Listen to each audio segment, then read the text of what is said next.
راه بسیار است اما مقصد و رهبر یکیست. گرچه 72 دین داریم پیغمبر یکیست.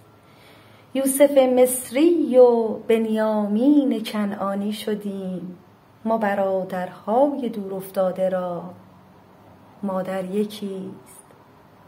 مثل قرآن جزء ما جدا افتاده است، باز این 30 پاره را شیرازه و دفتر یکیست.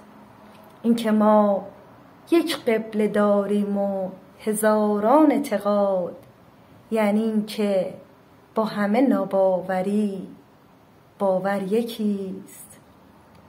خوب چشمت را اگر که واکنی، وزنه پلک تو با وزن در خیبر یکیست.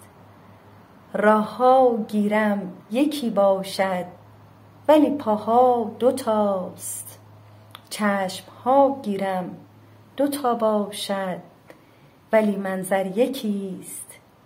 پیش رندان خمار و مست های 7 خط، حد تعریف شراب و ساقی و ساغر یکیست. بسم الله الرحمن الرحیم. هم عزیزلر سلام söyleyirəm. İnşallah haliz yaxşı olsun. Ben Tayyebe Pertovirat, asistant profesör, belki siz diriz doçent eğer ki اشتباه olmasa. Hazreti Masume Üniversitesi'nden Qum'da ben yaşıyorum, İran'da. Benim مقالم موضوع بررسی نقش کتاب‌های خطی ایرانی در روابط مشترک علمی بین ایران و آذربایجان و ترکیه هستش.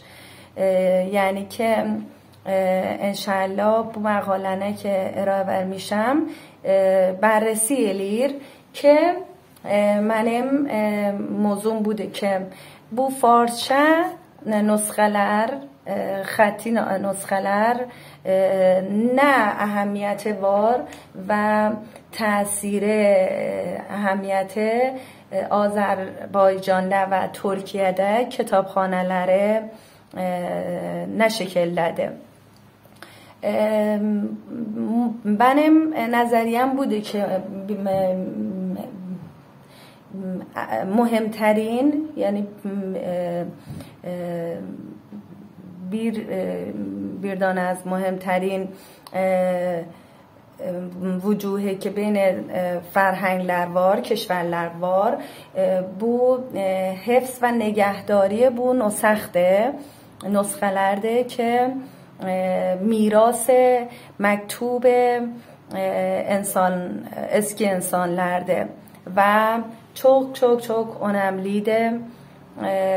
Avrupalılar, Amerikalılar bu təməddünlərini, yeni təməddünlərini, çoxlarını قرون وسطاdan sonra o zaman ki bizim kitablarımızı tərcümə elədilər, o fərhəngi, o təməddünü onun üstünə yapıbdılar və mütəəssifانه biz ölkələrimiz, Xavərmiyanə, başqa ölkələr, hala deyirəm Türkiyədə, Azərbaycan, Türkistan, Türkmənistan, Əfqanistan, İran, Ərəbistan, Qətər مسلمان ülkəm mütəəssifانه هنوز bu موضوع onlar için çok mühim değil ki gəlsələr, ihya eləsələr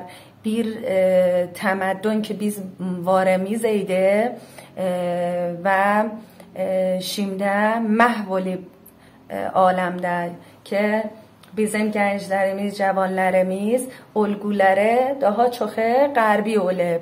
Amma bizim كم danışmanlarımız yok edeykəm, şairimiz yok edeykəm, نویسنده‌larımız yok edə ki, çox mövzuları,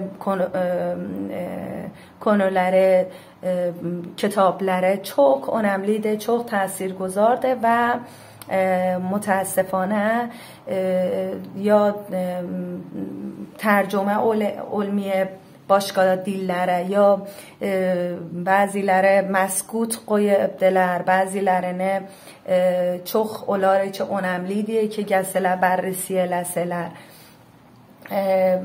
مهمترین